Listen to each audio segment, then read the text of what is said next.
Start చేస్తాం. Thanks అండి. Thanks.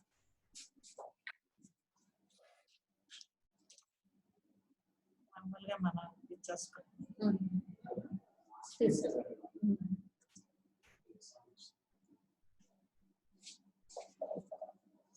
Good morning, dear students.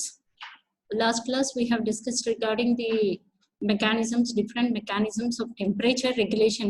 Today we'll discuss about the different mechanisms by which heat will be lost and heat will be gained. So heat loss center, this is the most important center which is located in the preoptic region or the rostral hypothalamus. And on the electrical stimulation of this region, it produces heat loss mostly by cutaneous vasodilatation.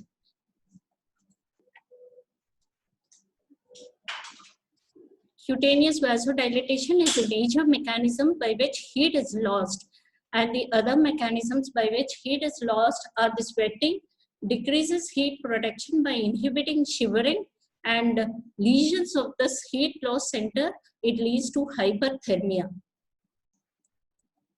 Heat production. Now coming to the heat production and the conservation center. Anti-drop center. This is also termed as the anti-drop center. Neurons are situated in the area of posterior or the caudal hypothalamus, which is dorsolateral to the mammillary body. And stimulation of this center conserves heat by cutaneous vasoconstriction. Activates heat production by evoking shivering. Shivering is the mechanism by which heat is generated. And also one more mechanism by which heat is generated is through the release of TSH, that is thyroid stimulating hormone. And lesions of this heat production and the conservation center, it interferes with heat production and conservation and can cause hypothermia. Whereas a heat loss center lesion leads to hyperthermia, and this lesion of this center leads to hypothermia when the subject is in cold environment. So this is a picture showing the hypothalamus, the pituitary and the hypothalamus. Here is the hypothalamus. This is the pituitary. Here is the hypothalamus. The hypothalamus, body temperature control, it's mainly regulated by the hypothalamus. Most important, this is the integrator of the temperature control system. So this hypothalamus, it acts as a thermostat, that is maintaining the temperature within normal range, and receives nerve impulses from the heat and the cold thermoreceptors in the skin. There are also receptors in the hypothalamus called as the central thermoreceptors. So this hypothalamus, it receives information from both the peripheral as well as the central thermoreceptors, which detect changes in the temperature. So these receptors, peripheral thermoreceptors, which are situated in the skin, cutaneous thermoreceptors as well as in the viscera. So two types of receptors, thermoreceptors, which detect changes in the blood temperature. These central thermoreceptors, these are located within the hypothalamus itself, and these detect changes in the blood temperature. So this is one more temperature regulating mechanisms. Skin temperature, this is being sensed by the peripheral thermoreceptors. Peripheral thermoreceptors, from the peripheral thermoreceptors, the information is carried to the cerebral cortex, and also from the peripheral thermoreceptors, that is which are situated in the skin and the viscera, these information will be passed on to the hypothalamus. Hypothalamus, again, it sends information to the cerebral cortex. From the hypothalamus, the different effector organs will be activated. One is the adrenal medulla, and from the adrenal medulla, epinephrine will be released, which causes, whenever there is a less heat will be generated, and sweat glands will be activated as well as the skin arterioles. These will be activated through the hypothalamus.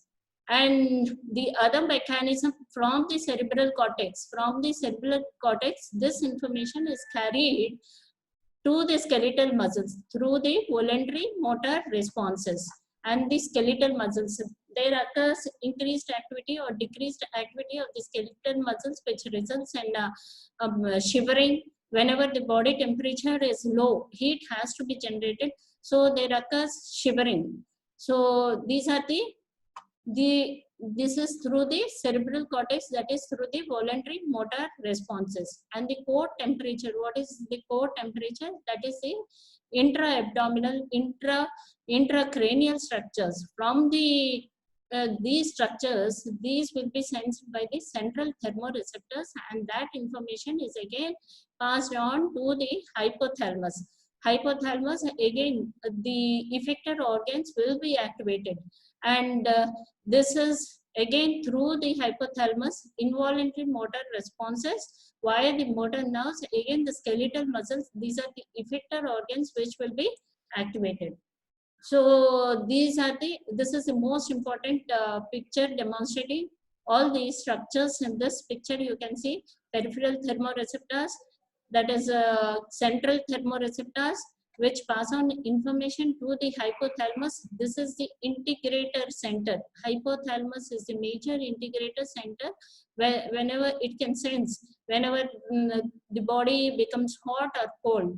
And these are the effector organs. All these are the effector organs through which the effector mechanisms will be taking place. Adrenal medulla, from the adrenal medulla via the sympathetic nerves, sympathetic stimulation, epinephrine will be released, and sweat glands will be activated. Whenever the body temperature is increased, vasodilatation occurs, and when the body temperature is low, vasoconstriction occurs. So these will be activated. Skeletal muscles. So accordingly, the increased activity of the skeletal muscles or the decreased activity of the skeletal muscles will be taking place accordingly.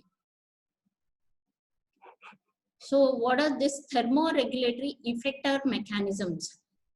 We have studied about the temperature control system, which consists of the three components. That is, first component is a thermoreceptor, second component is a hypothalamus, and third component is the effector mechanisms. What are the different effector mechanisms? Whenever the hypothalamus is being activated, hypothalamus being activated, when it receives information from the peripheral thermoreceptors as well as the central thermoreceptors, being sensed by the skin, viscera, as well as the core temperature from the intracranial, intra-abdominal structures. So these mechanisms will be operated through the hypothalamus. The effector mechanisms of thermoregulation are integrated by a thermostat. This is being regulated by a thermostat which is located in the hypothalamus. Hypothalamic thermostat has a set point which is normally at 98.6 degree Fahrenheit. Remember this point. It has a set point which is normally regulated at 98.6 degree Fahrenheit. So what are the different effector mechanisms? Mechanisms being activated by heat, and the other mechanisms being activated by cold. So these are the mechanisms. What are the mechanisms being activated by heat? Whenever the hypothalamus receives information, that is, the body temperature is raised. So these mechanisms, these are the different mechanisms which increase the heat loss, and bring the body temperature to the normal. So most important mechanism by which it is regulated is a cutaneous vasodilatation. There occurs dilatation of the blood vessels in the skin. Blood flow will be increased to the arterioles, to the arteriovenous anastomosis within the skin. The other mechanism is the sweating. The other mechanism is increased respiration or panting, by which the heat loss occurs. Mechanisms decreasing heat production are anorexia and the behavioral responses, which will be learned. So this is a picture which shows the whenever there is increased blood and the internal temperature. So this information will be passed out to the hypothalamus. The impulse is going to the hypothalamus. From the hypothalamus, this is the integrator. This is the integrator where there is a set point temperature which has to be maintained at 98.6 degree Fahrenheit. So this information will be passed out to the target organs, that is the skin, sweat glands.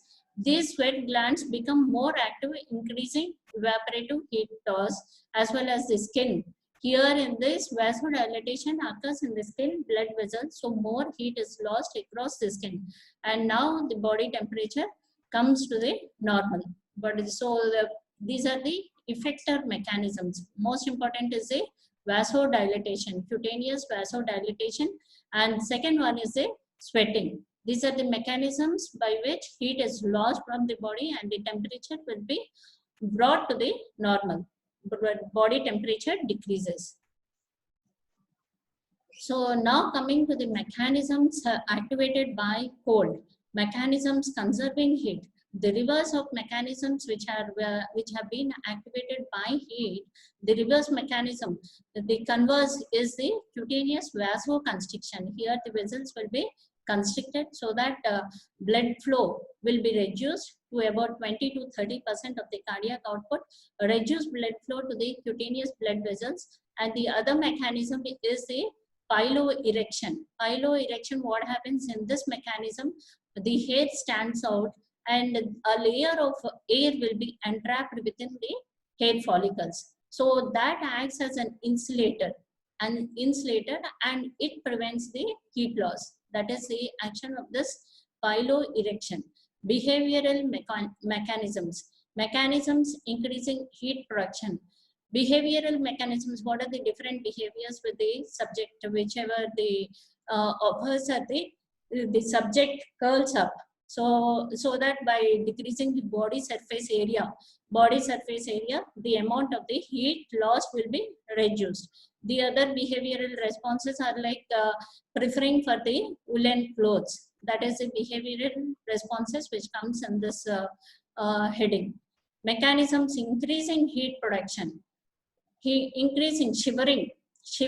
This is a major mechanism by which the heat is produced. The thermogenic chemical non-shivering thermogenesis. Non-shivering thermogenesis. This is one more method by which the heat is produced, that is through release of epinephrine. Epinephrine, catecholamines, all these are non-shivering mechanisms which increase the BMR, and also the release of the thyroxine.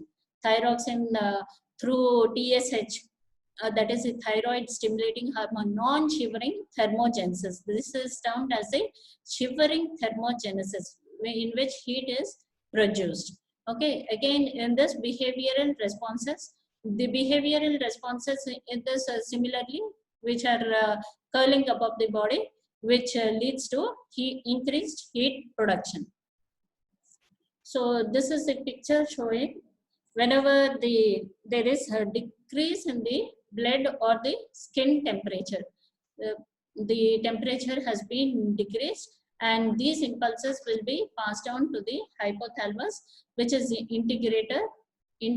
This integrates the information, and from the which has got a set point also, which has to be maintained. Set point temperature, that is at about 98.6 degree Fahrenheit. From the hypothalamus, the information again goes on to the effector organs. Effector mechanisms will be operated. The effector, it's going to the skin. So here in this vasoconstriction, the reverse of heat loss, here heat has to be gained. So vasoconstriction occurs in the skin blood vessels, so less heat is lost to the environment. And here the other mechanism here by which heat is generated is the skeletal muscles are activated. This is the picture showing skeletal muscles. Skeletal muscles are activated, causing shivering, which increases the metabolism and generates heat. So this is shivering thermogenesis. These mechanisms operate and bring back the body temperature to normal. That is how the body temperature is brought back to normal. This is one more picture in which we can see this is heat produced by the muscles and which is being evaporated, and also sweat glands are activated here, and also the blood is heat in the blood. blood flow is increased. All these cause increased heat loss. So this is one more picture showing the different mechanisms. Whenever the body temperature is low, these temperature receptors in the hypothalamus stimulate the heat producing mechanisms. The information will be passed to the hypothalamus. From the hypothalamus, it is passed on to the different effector organs again. Here it is a superficial arteries are constricted, reducing heat loss to the air. Blood flow to the digestive system decreases. The other is showing the skeletal muscle. Here shivering increases aerobic respiration in the muscles, releasing heat.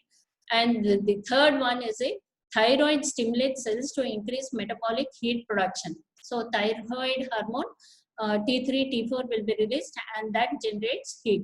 That is how the body temperature increases. Temperature homeostasis. Homeostasis temperature is written back to normal, that is 36.5 to 37.5 degrees centigrade.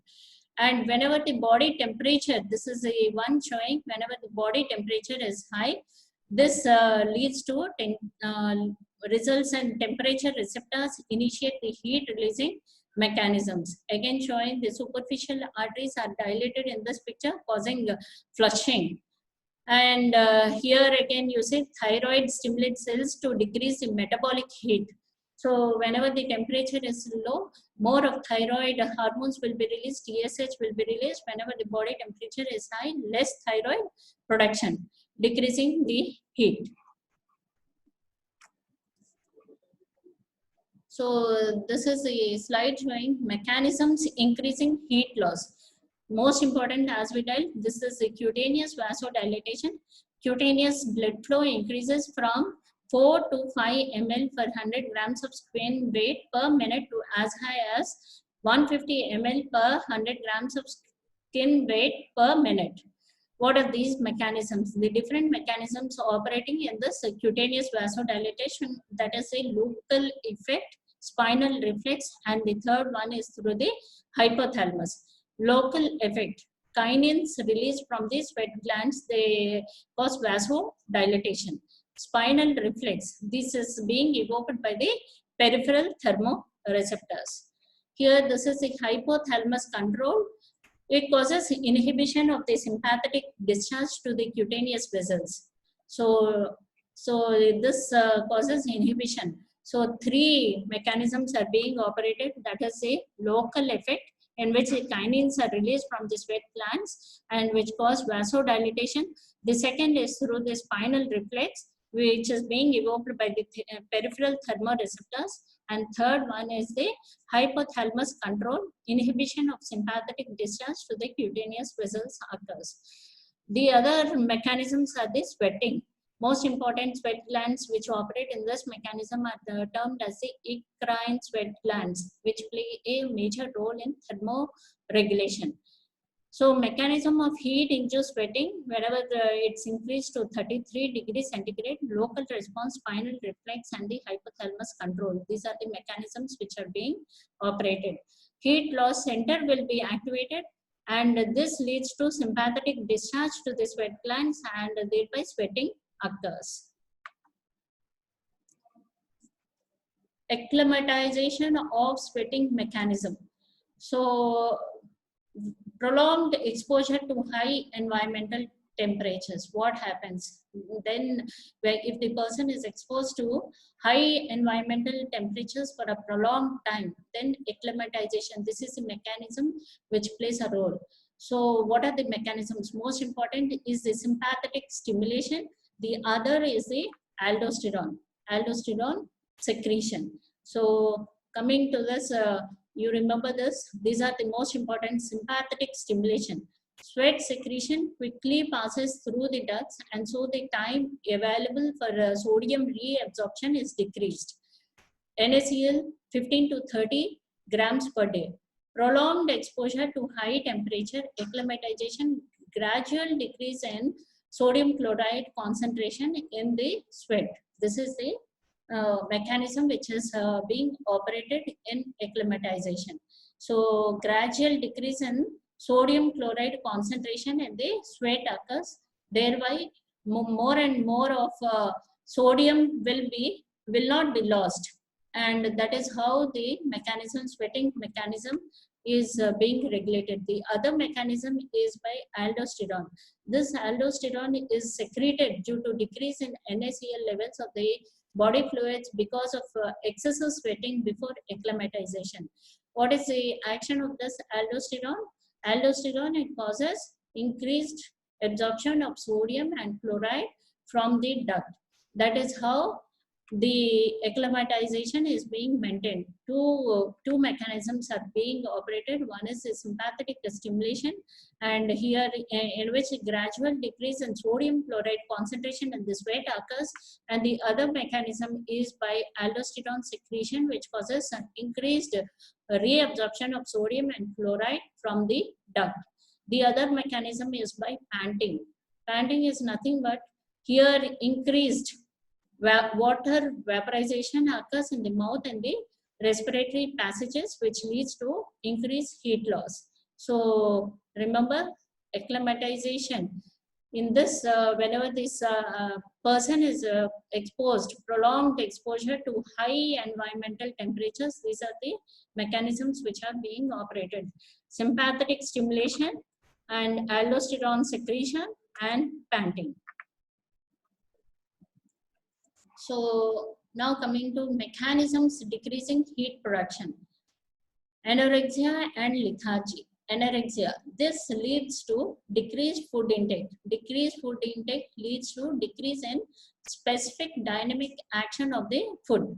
So SDA is specific dynamic action of the food. So whenever there is a decreased intake of the food, this SDA is decreased, and that reduces the heat production. The other mechanism is the lethargy.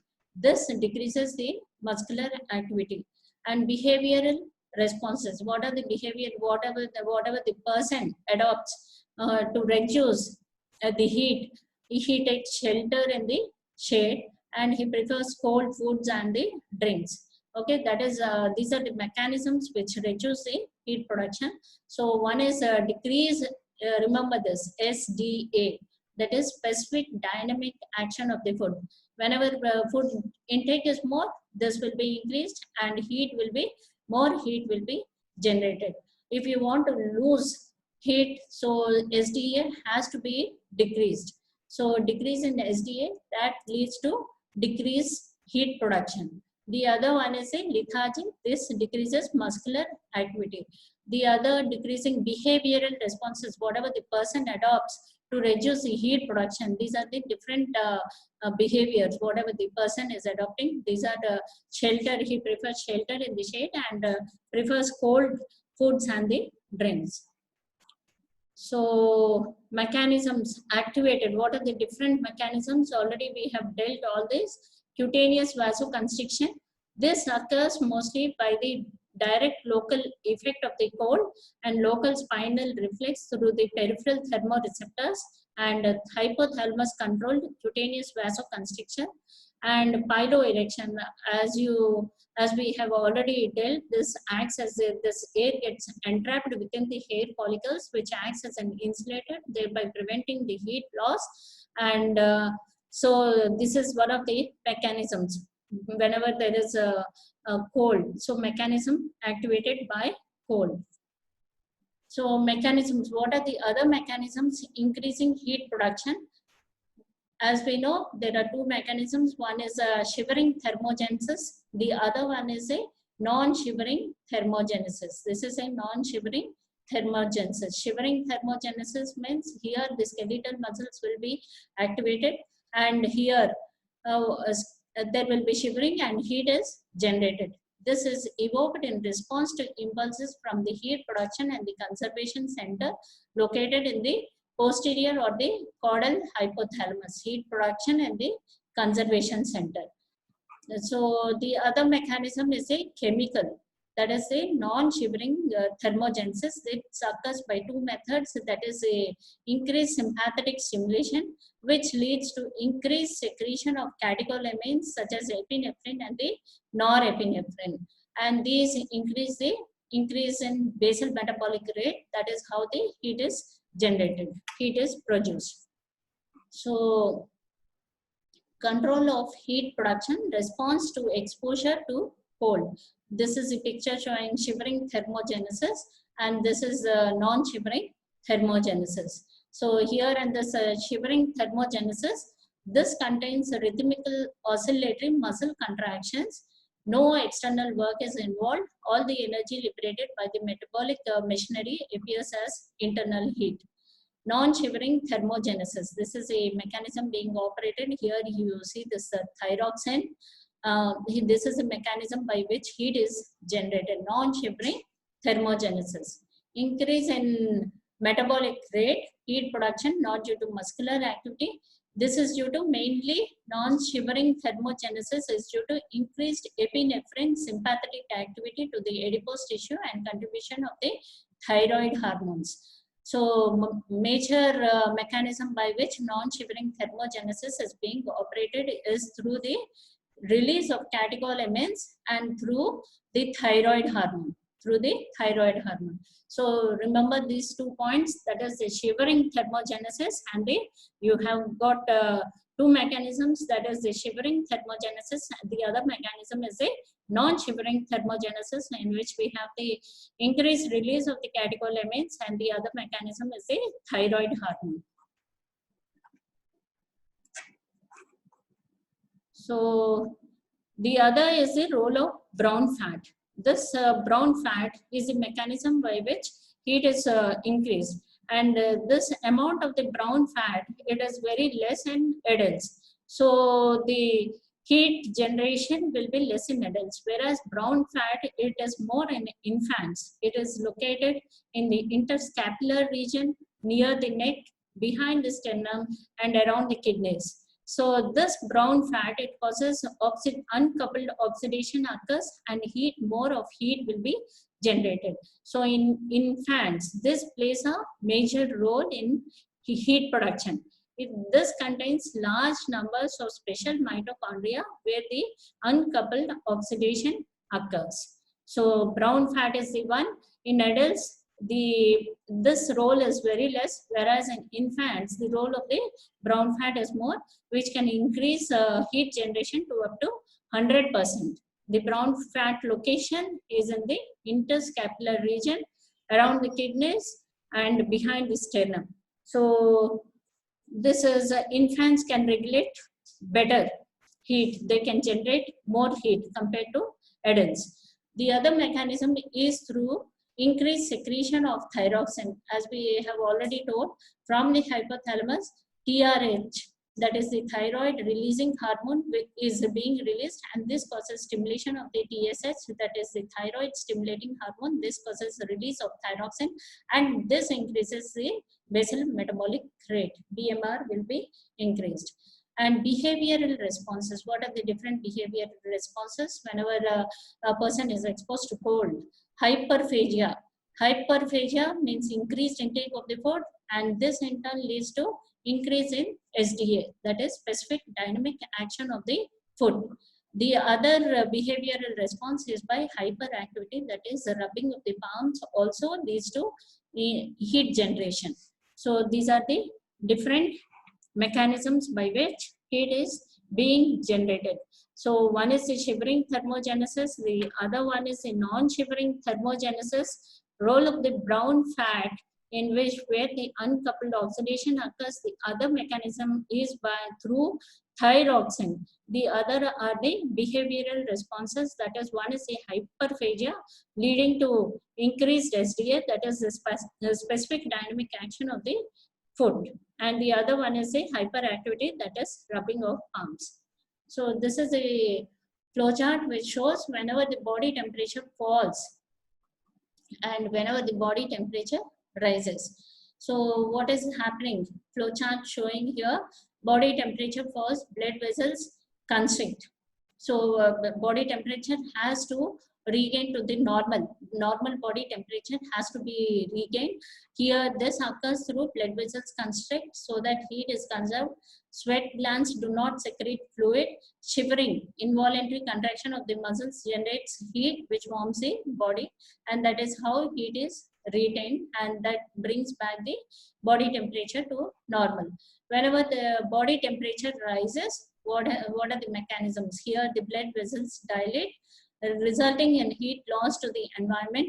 Sweat glands secrete fluid. As the fluid evaporates, heat is lost from the body, and heat is lost to the environment, bringing back the body temperature to normal. Normal body temperature is achieved. So nothing but here is a vasoconstriction, here is a vasodilatation, and increased activity of the sweat glands. Here it's taking place. Here it is a shivering by which heat is generated. So this is a picture flowchart again showing heat gain center. This is the pre-optic. Whenever the heat gain center is activated, which is located in the pre-optic or the anterior hypothalamus. So what the different mechanisms being operated, showing this. What are the heat gain? Mostly it's by the shivering thermogenesis, increase in thyroid hormones, increased sympathetic nervous system activity, leading to increased release of catecholamines such as epinephrine and the norepinephrine, and piloerection, which acts as an insulator. The other mechanism is cutaneous vasoconstriction. So these are the different mechanisms whenever the heat gain center is activated. Heat loss center activation, which is located in the posterior hypothalamus. This leads to decrease in thyroid hormone production, sweating, cutaneous vasodilatation. So this is, here is a cutaneous vasodilatation, here is a cutaneous vasoconstriction. So these what are the comparator? 37 set point 37 degrees. This has to be maintained. So these information will be passed to the comparator, that is the peripheral thermoreceptors body temperature, whatever, whether there is a raise or the decrease in the body temperature, this being sensed by the peripheral thermoreceptors as well as the central thermoreceptors, which are located in the hypothalamus, peripheral thermoreceptors which are located in the skin, and this being maintained by the hypothalamus, that is the set point at about 37 degrees. So this is the negative feedback loop showing. This is this operates by the hypothalamus being operated by the negative feedback loop. So whenever there is stimulus, it's being sensed by the sensor, control, and the effector mechanisms. And whenever the effector is brought back to the normal, again it goes to the negative feedback inhibition being taking place. Here this showing body temperature exceeding 37 degrees centigrade. This is the stimulus. What happens? Sensors. What are the nerve cells in the skin and the brain? These are being activated, and control is a temperature regulatory center in the brain, that is the hypothalamus, and the effector, hypothalamus being activated through the effectors, that is sweat glands throughout the body. And whenever the body temperature is exceeding more than 37 degrees centigrade, what happens? There will be increased sweating, and when the body temperature is brought back to the normal, negative feedback mechanism again it operates. So this is the flow chart again showing core body temperature greater than 37 degrees centigrade being sensed by the thermoreceptors. As you know, the peripheral as well as the central thermoreceptors, being this information being passed on to the hypothalamus, which is this integrator of the temperature control system. And from the hypothalamus, these are the effector organs. Effector mechanisms will be operated through this. That is sweat glands increase secretion. When the temperature is more than 37 degrees centigrade, sweat glands they increase secretion, muscles reduce activity, and muscles of the skin, arteriolar walls, they relax, and body loses heat. These are the mechanisms by which the temperature will be brought back to the normal, that is the returns to the normal body temperature, that is 37 degrees centigrade, and negative feedback mechanism operates again through the thermoreceptors hypothalamus here again taking place. This is when the body temperature is low. Core body temperature is less than 37 degrees centigrade. This again being sensed by the thermoreceptors which are located in the skin, and the different thermoreceptors, whatever the core temperature and the surface temperature being sensed by the skin and the viscera, and the core temperature being sensed by the central thermoreceptors, and the hypothalamus is being activated, and these are the effector organs. What are those? Sweat glands, muscles of the skin. These are the effector organs. So what is their action? Muscles, more shivering takes place and more heat is generated, and sweat glands, the decreased secretion, less water covers the skin, less evaporation, muscles of the skin, arterial walls constrict, skin arteries constrict, less blood to the skin, less radiation and conduction of heat. That is how the body temperature will be brought back to the normal. So remember this, different parts operating whenever the body temperature is raised or decreased. Thermoreceptors, receptors, first is the receptors, hypothalamus and the effector organs. So when the core body temperature is less than 37 degrees centigrade, these being sensed by the thermoreceptors, this is carried to the hypothalamus, and again this muscles of the skin, arterial walls constrict, sweat glands, the decreased secretion, this information being passed to the muscles, shivering, body gains heat and returns to the normal, that is 37 degree centigrade body, and this is being operated again by the negative feedback mechanism. So whenever it returns to the normal, negative feedback that is again being sensed by the thermoreceptors, that information being passed to the hypothalamus. Now regarding applied physiology. So here we have fever and hyperthermia. Fever is an elevation of the body temperature due to a resetting of the thermostat. Fever is considered whenever it is more than 99 degree Fahrenheit. Fever occurs mostly due to what are the causes? Etiology. Etiology for this is bacterial or the viral infections, pyrogen, trauma, lesions or the tumor of the CNS, exposure to high temperatures and drug induced. Pyrogen is any substance that raises the set point of the hypothalamus. So what are the different pyrogens? Gram-negative bacterial endotoxins, cell membrane proteins and the breakdown products. Interleukin 1, inflammatory mediators such as kinins, bradykinin, prostaglandin, E2. The cytokines are the polypeptides. They are also produced by cells in the CNS when these are stimulated by infection. They may act directly on the thermoregulatory center. Fever produced by cytokines is due to local release of the prostaglandin in the hypothalamus. So what is fever? It is nothing but resetting of the thermostat. It is an elevation of a body temperature. So more than normally the set point is at about 98.6 degree Fahrenheit. Whenever it's more than 99 degree Fahrenheit, it is termed as fever. So what are the causes? Etiology for this is bacterial or the viral infections, trauma, any trauma, lesions or the tumor of the CNS, exposure to high temperatures and drug induced. All these can cause fever.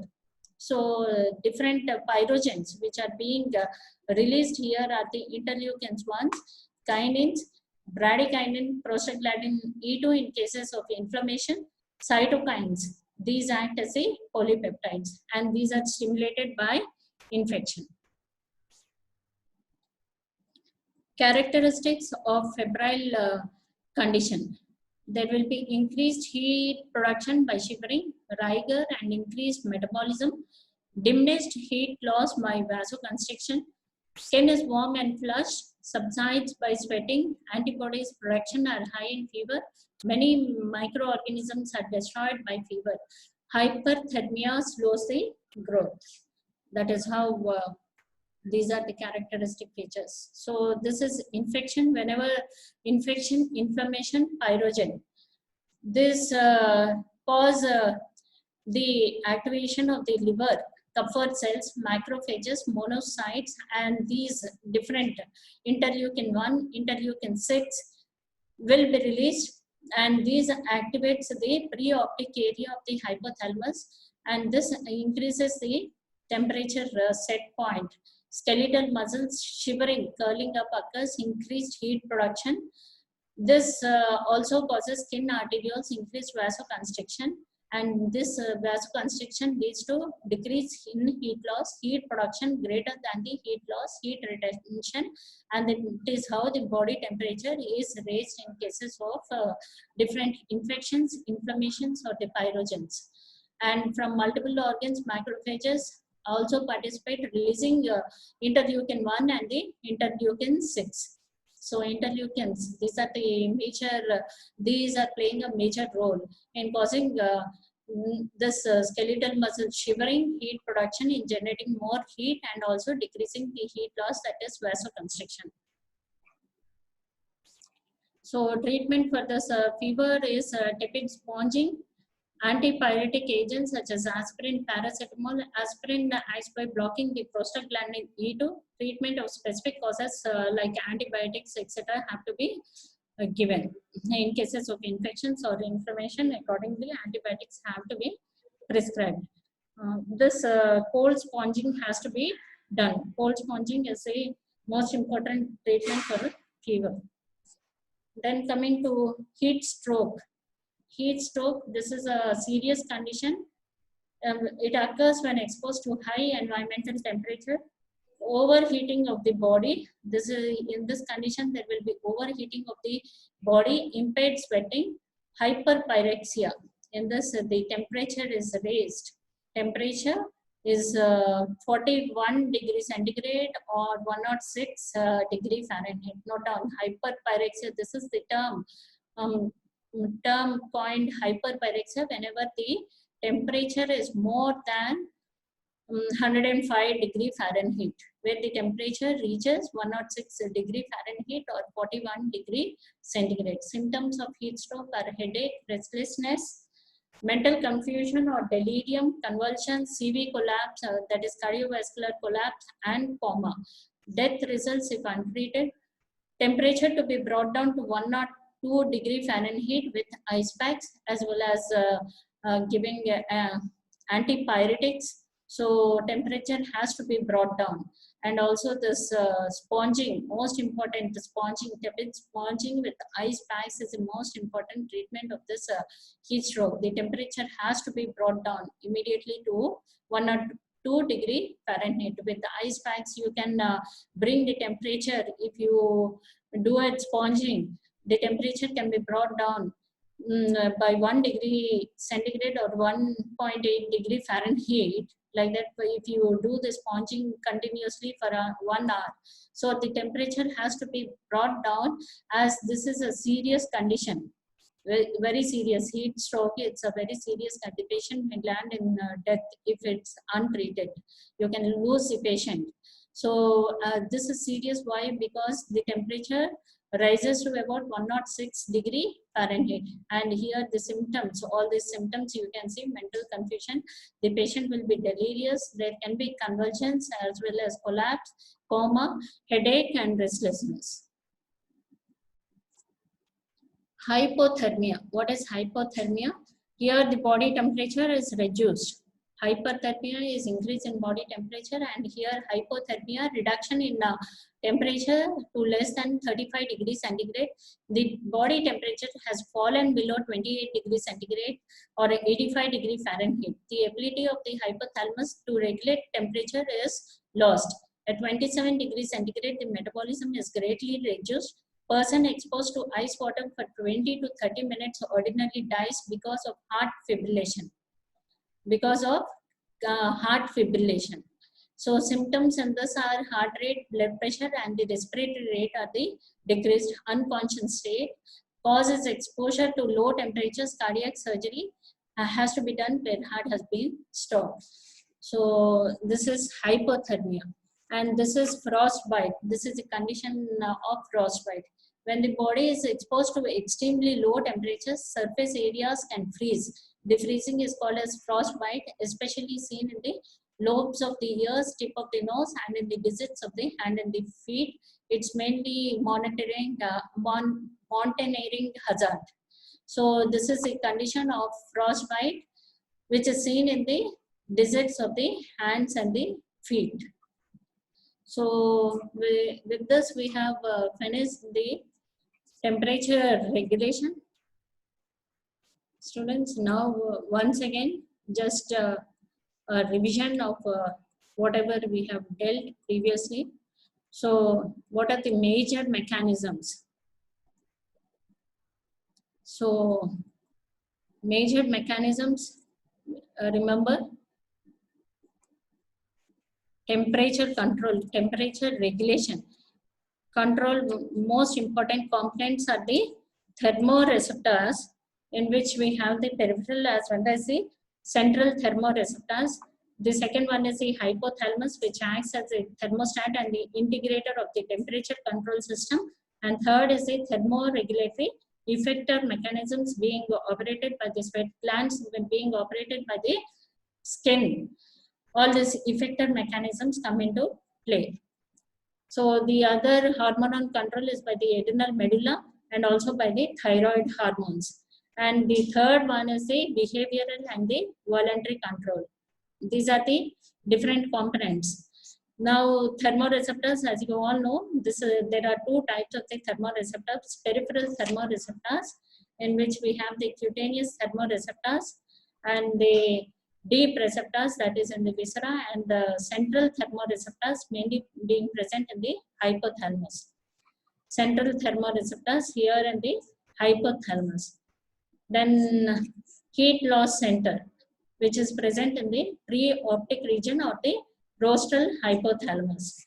And the heat production and the conservation center present in the posterior or the caudal hypothalamus. So body temperature control, this is a picture showing the hypothalamus, which detects from the thermoreceptors the information, that is the peripheral as well as the central thermoreceptors, which detect changes in the blood temperature. And this is the picture showing whenever the peripheral thermoreceptors, central thermoreceptors, these are being activated, the information is being sent to the hypothalamus. From the hypothalamus, the information is being carried to the cerebral cortex, and from the cerebral cortex, the information passing to the skeletal muscles via the voluntary motor responses. And this hypothalamus in turn activates the effector organs such as the adrenal medulla, sweat glands, and the skin arterioles. So what are the thermoregulatory effector mechanisms? Here the mechanisms, what are the different mechanisms activated by heat? Heat, most important mechanisms are the cutaneous vasodilation, sweating, increased respiration, panting, and decreasing heat production are the anorexia and behavioral responses. So this is the picture showing whenever the blood and the internal temperature is raised, the information is passed on to the hypothalamus, which sends information to the sweat glands as well as to the skin. Here the vasodilation being take place, and here the sweat glands becoming more active and causing increased evaporative heat loss. So what are the mechanisms activated by cold? Here the mechanisms conserving heat, that is the cutaneous vasoconstriction, piloerection, which acts as an insulator, and the behavioral mechanisms increasing heat production, most important conserving heat mechanisms, conserving heat, and the other mechanisms increasing heat production. This is the shivering, which is termed as the shivering thermogenesis. The other one is the non-shivering thermogenesis being operated through the catecholamines and the behavioral responses. So this is the picture again showing the decreased blood or the skin temperature, the information being passed on to the hypothalamus, and these are the effector organs, that is the skin and the skeletal muscles and the skin vasoconstriction. Remember, this is the vasoconstriction, and here skeletal muscles, these are activated, and this leads to shivering and body temperature. That is how the body temperature increases. And these are the same picture. Whenever the body temperature is low, what happens? The superficial arterioles are constricted, and there is thyroid stimulates. More of thyroxine will be released. Body temperature is high, less thyroid hormone will be released, and the superficial arteries are dilated, causing flushing. So these are the mechanisms increasing heat loss. This cutaneous vasodilatation being operated through three mechanisms. That is a local effect by the kinins which are released from the sweat glands. The other is by the spinal reflex. The other one is by the hypothalamus control. And most important, acclimatization of the sweating mechanism. This is a mechanism. Here, two mechanisms are being operated. One is the sympathetic stimulation, whereby there will be gradual decrease in sodium chloride concentration in the sweat. And also the other is a aldosterone secretion. It will be increased, which causes increased reabsorption of sodium and the chloride from the collecting duct. That is how the sodium chloride loss will be reduced in the sweat, and that is a major mechanism operating for acclimatization. The other one is through the panting. This increases heat loss by increasing water vaporization in the mouth and the respiratory passages. The other mechanisms decreasing heat production, anorexia and lethargy. Anorexia, as you know, this decreases food intake, and this leads to decrease in specific dynamic action of the food, and lethargy, this decreases muscular activity. Behavioral responses for this is a shelter in shade and preference for cold food and the drinks. This again is the same mechanisms activated by cold. Here cutaneous vasoconstriction, local effect of the cold operating through the spinal reflex and the hypothalamus control vasoconstriction. Again the piloerector which acts as an insulator. Mechanisms increasing heat production are the shivering thermogenesis. This is the shivering thermogenesis and the non-shivering thermogenesis. So the other mechanism is a brown fat and also thyroxine, and also the behavioral responses, hyperphagia, hyperactivity. So this is a flowchart which shows a body temperature falls, vasoconstriction, body temperature rises, vasodilatation. That is how it's showing. This is the main picture showing. Here heat gain center activated, which is located in the preoptic or the anterior hypothalamus. These are the different mechanisms being operated. That is, one is shivering, thyroid hormones, increased sympathetic nervous system activity, piloerection, and the cutaneous vasoconstriction. Heat loss center, which is located in the posterior hypothalamus, decreased thyroid hormone secretion, sweating, and the cutaneous vasodilatation.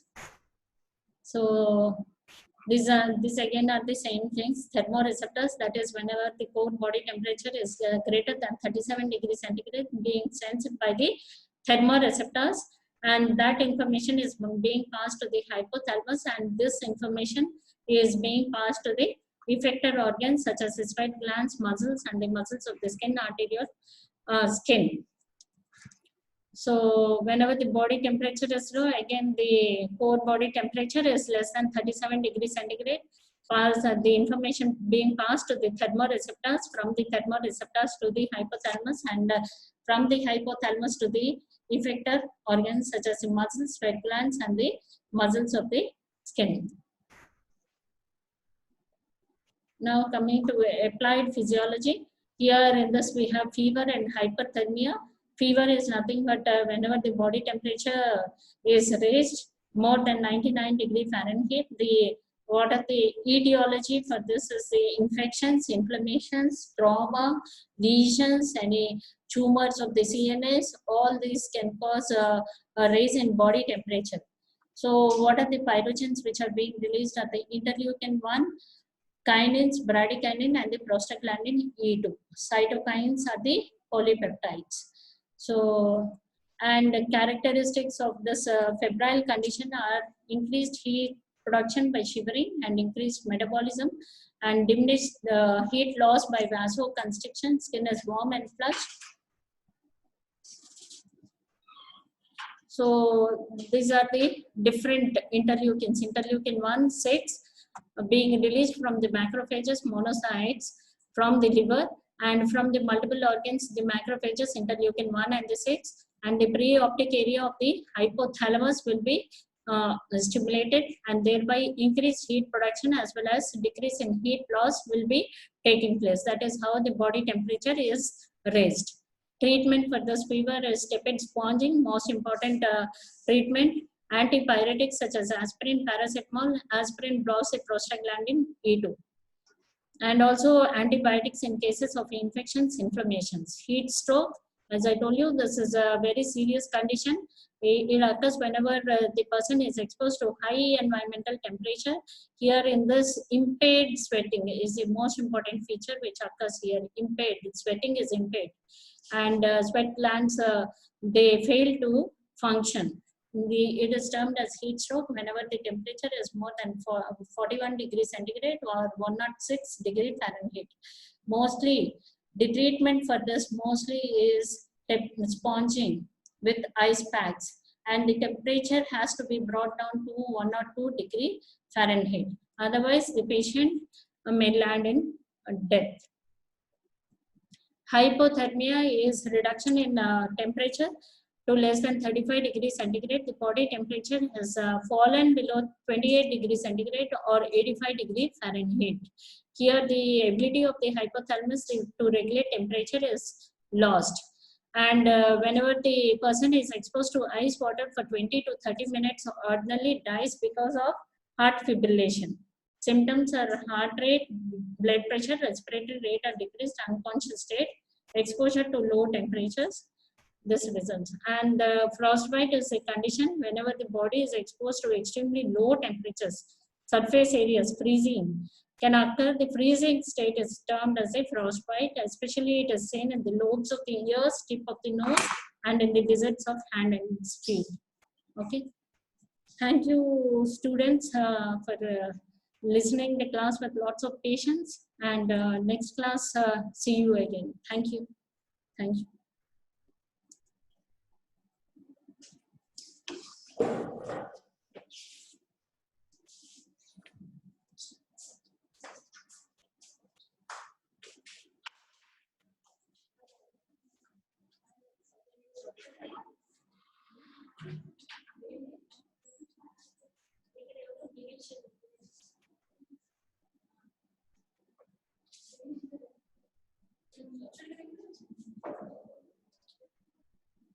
అయిపోయిందా madam ఇది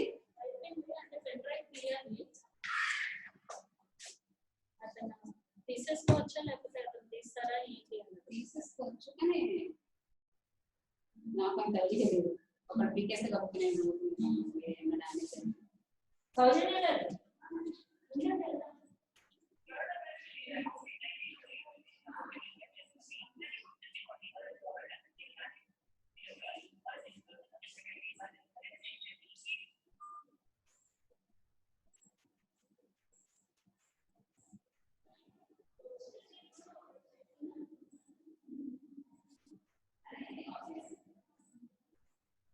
Yes.